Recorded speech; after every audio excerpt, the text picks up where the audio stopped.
Croatia could become the first EU member state for which the European Commission will set out corrective measures within the excessive macroeconomic imbalances mechanism.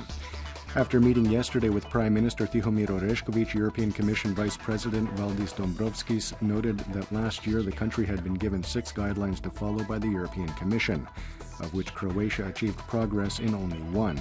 Last year, Croatia was already in macroeconomic imbalances procedure and has made only limited progress in addressing those imbalances. So it's clear that this year we will have to return to the assessment of Croatia's performance, but this decision will be taken a little bit later and then also communicated. Prime Minister Tihomir Orešković agreed with the assessment, warning that the economic situation was very serious and that 4 years had been lost as the previous government had failed to introduce promised reforms. Former Prime Minister and SDP leader Zoran Milanović responded to Orešković's claims by saying that he had left the new government a clean slate, with economic growth higher than the EU average, and that if the PM is looking for excuses, he should look elsewhere. Asked to comment on Milanović's statement, First Deputy Prime Minister and HDZ leader Tomislav Karamarko said that the EC's report was an assessment of the Milanović government and their 4 years in office, adding that they had failed to adhere to the EC's guidelines, opting instead to focus on ideological issues.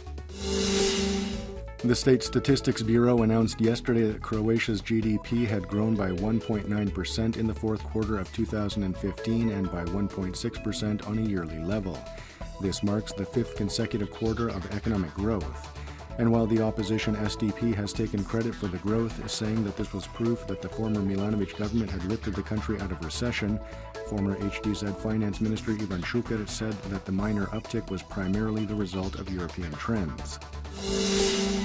The decision to appoint Robert Pauletić, a travel writer and formerly the youngest winner of a Croatian game show, as Deputy Tourism Minister has raised questions among some media and social networks. The outlets claim that in some of his previous writings he expressed negative views towards Japanese and Serbian tourists. Pauletić, whose candidacy for the post was put forth by Most, responded by saying that many of his texts were satirical in nature and his statements had been taken out of context. He added that it was not his intention to offend anyone and apologized if he had done so inadvertently. Croatia and Slovenia yesterday informed Serbia that they will only be taking in a maximum of 580 migrants per day. As a result of the new restrictive measure, first introduced by Austria and then by other countries on the migrant route, a bottleneck has formed at the Greek-Macedonian border. This has prompted migrants to seek out another route to Western EU countries. In the 24th round of play in the domestic football league, Inter Zaprešić beat Slaven Belupo 2-1, while Zagreb and Istra played to a 1-1 draw. Later today, Hajduk plays Rijeka and Osijek faces Lokomotiva.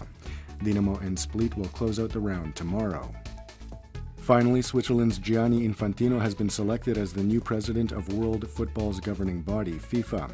The 45-year-old lawyer succeeds Sepp Blatter, also a Swiss national, who was forced to step down last year and was later suspended from football for 6 years for breaching ethics guidelines. Blatter had led FIFA since 1998. Variable cloud cover with some rain, primarily on the Adriatic. Expect some sunny patches in the interior, especially in Slavonia.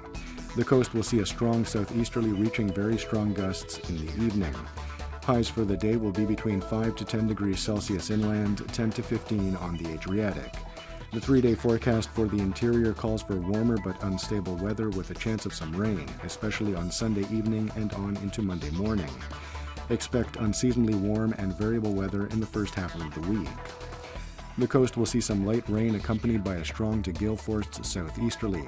Heavy rains are expected on Sunday night into Monday morning.